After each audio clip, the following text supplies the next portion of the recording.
Армағайым бармысыздар, достар. Мирас бағдарламасы өзінің кезекті хабарын бастайды. Бүгінгі біздің студиямыздың қонағы Құрманғазы атындағы Қазақ ұлттық консерваториясының түлегі, Қытайдың Іле өңірінен келген әнші Шәбә Әденқұлқызы. Қош келдіңіз, Шәбә, біздің студиямызға. Шәбә әрбір өнерпаз адам осы өнерге келген қадамын ерекше сағынышпен еске алады.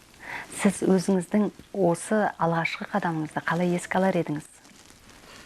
Алғашқы қадамды мен еске алар едім, өзімнің атам, Нұрбек атамның есімімен бірге аталады.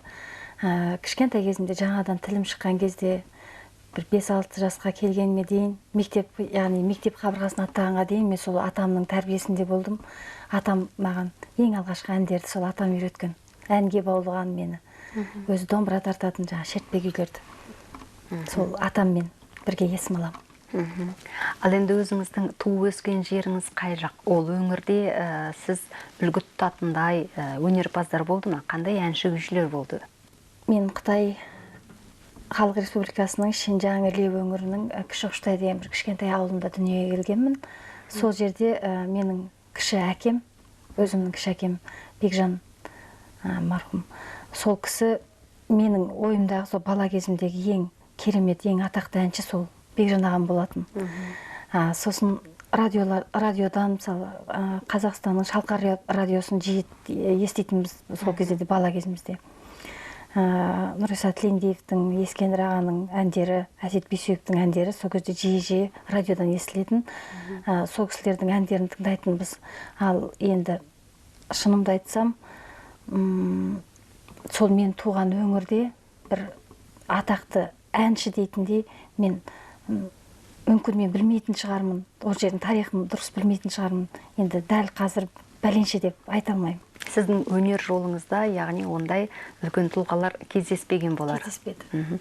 Жалпы не тыңдасаңыз да өзіңіз сол радиодан, телевидениедан жаңа Бекжан деген ағамның аузынан естіп әндерді, атамнан.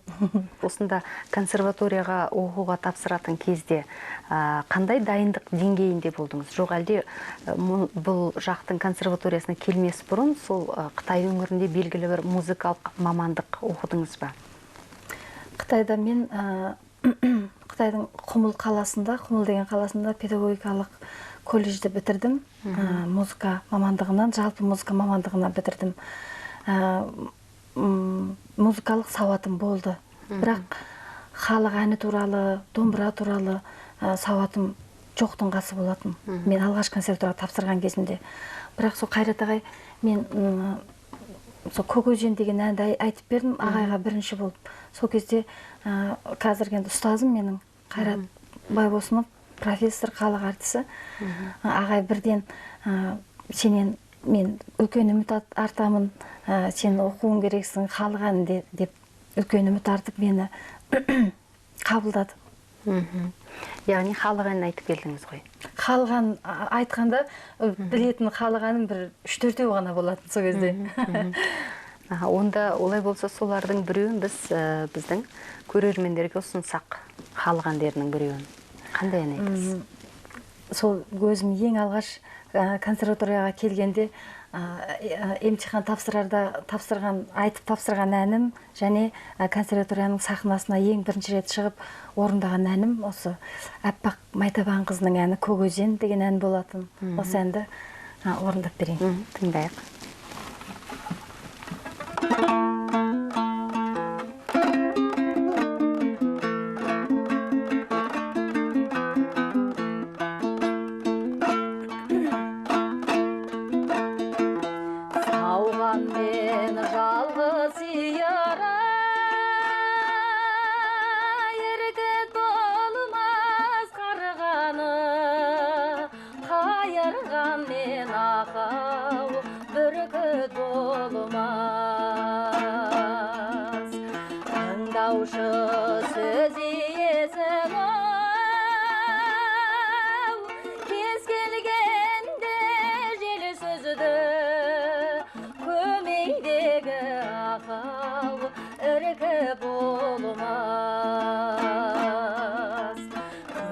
Өзенде ауылым, күнде думан сауығым,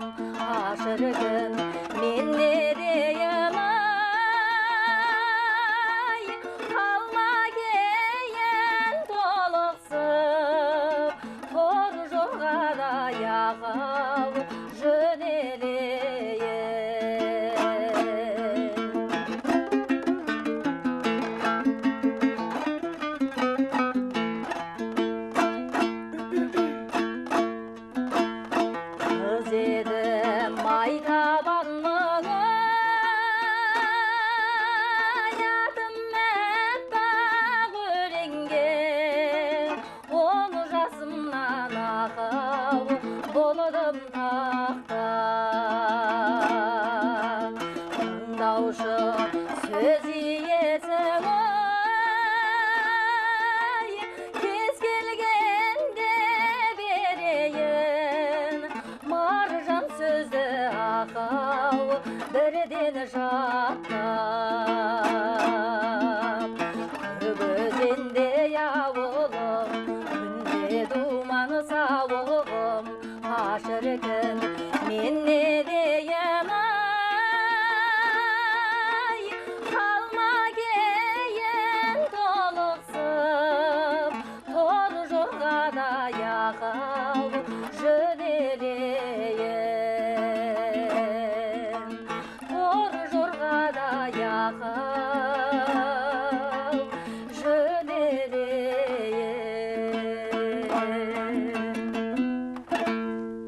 Рахмет Шәбә, мына бір ішінде толған сағынышы, мұңы бар, сондай керемет ән екен.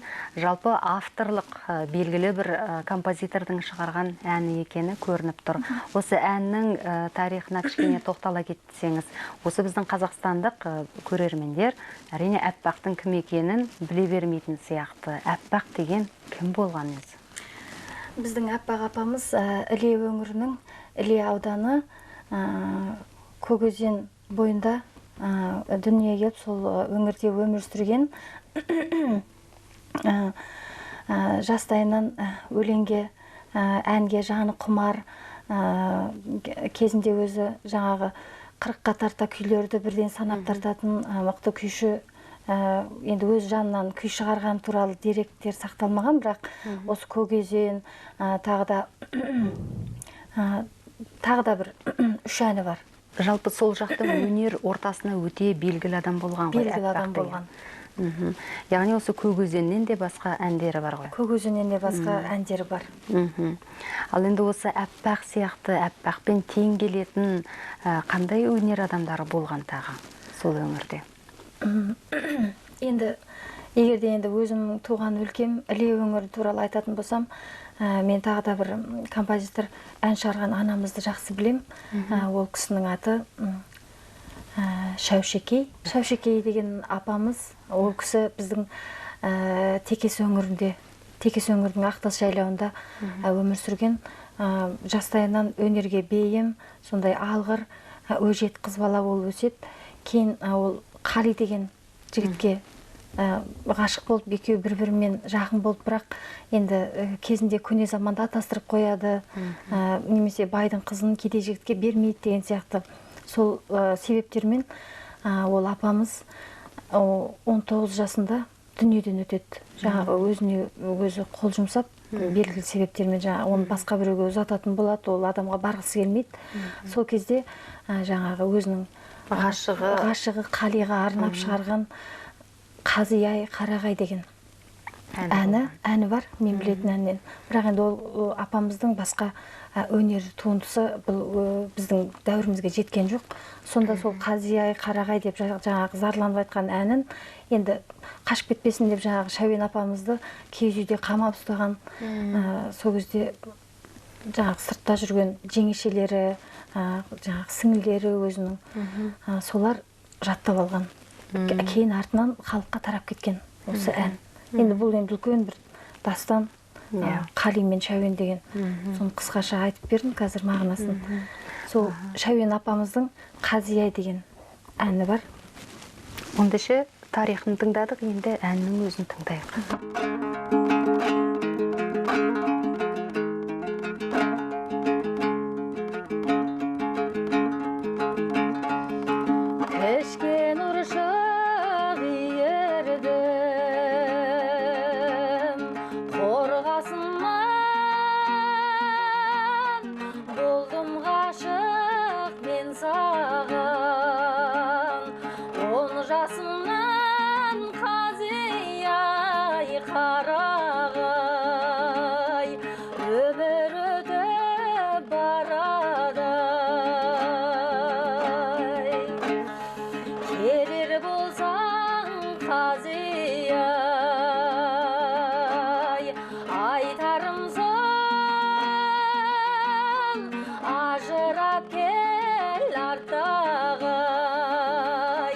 Жолдасыңнан Қази-ай, Қарағай.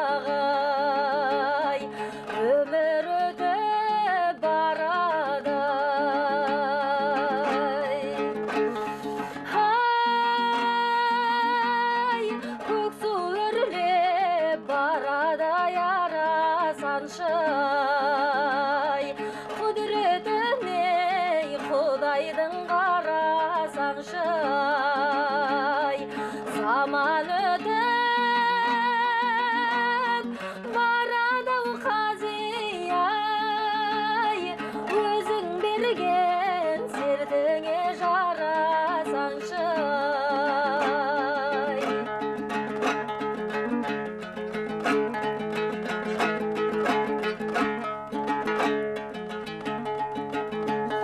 Сен дармандай қази-ай, мен дармандай, екі арманда жылайды-ай, айрылғандай қази-ай, қарағай, өмір өтіп барады-ай. Келер болсаң қази-ай, аманда бол дегенім,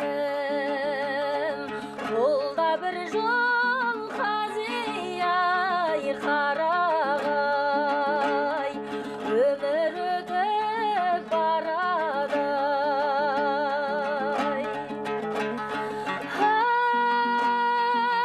Ай, көк су үрлеп барады ярасаншы, ай, құдіретіне Құдайдың қарасаңшы, ай, заман өтіп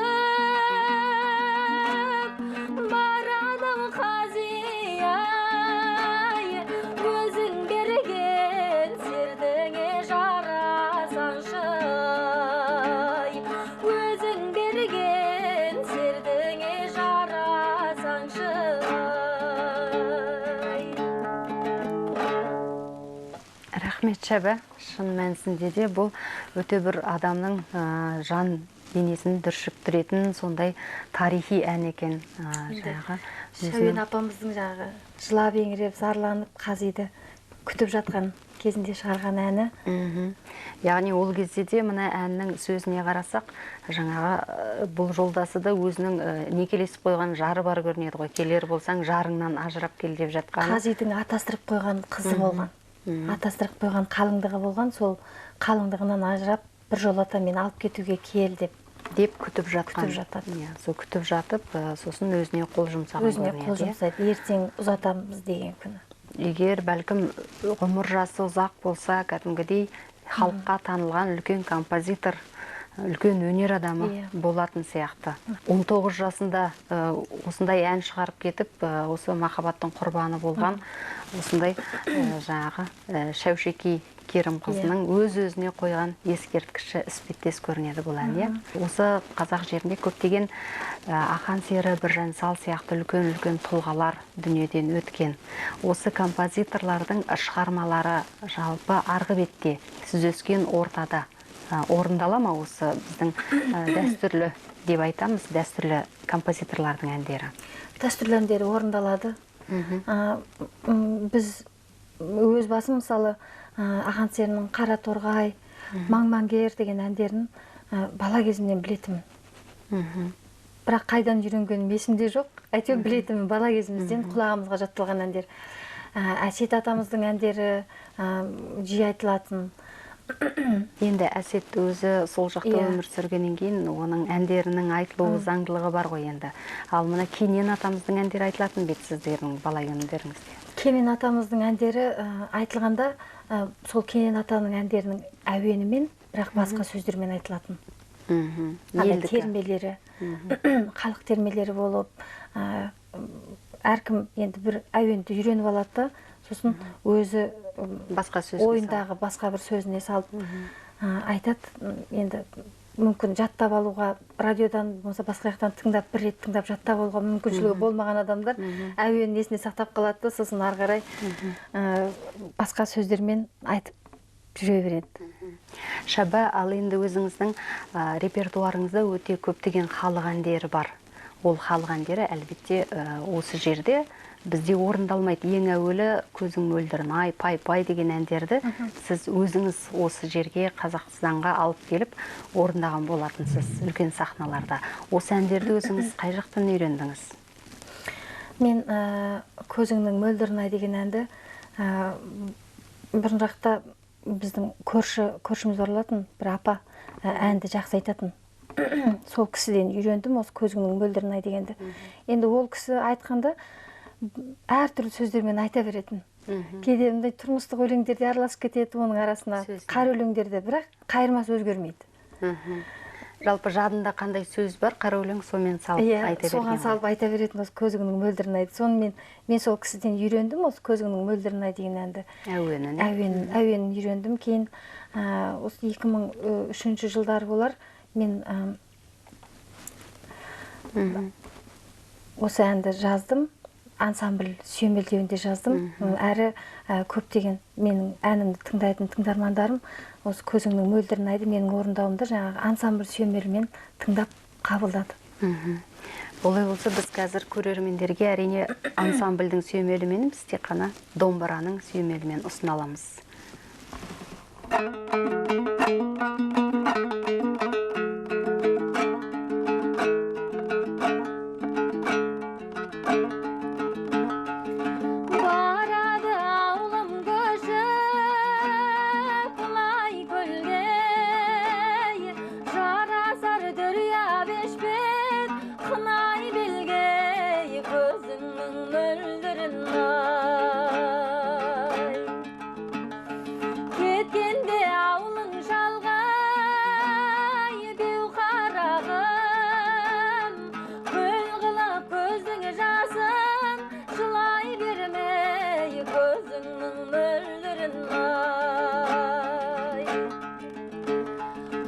Қандай жүрек майда жалай, армеген біздей мұңлық зарлай, бүгінде топ қарағай, уәделескен көзіңнің мөлдірін ай.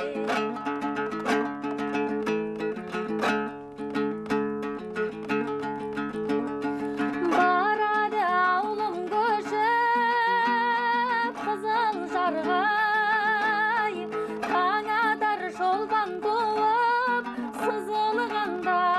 көзіңнің мөлдірін ай. Осы әнге тамылы жұтып сала берем, көңілім сені ойлап бұзылғандай көзіңнің мөлдірін ай. Қыландай жүйрік майда жалай, армеген біздей мұңлық зарлай.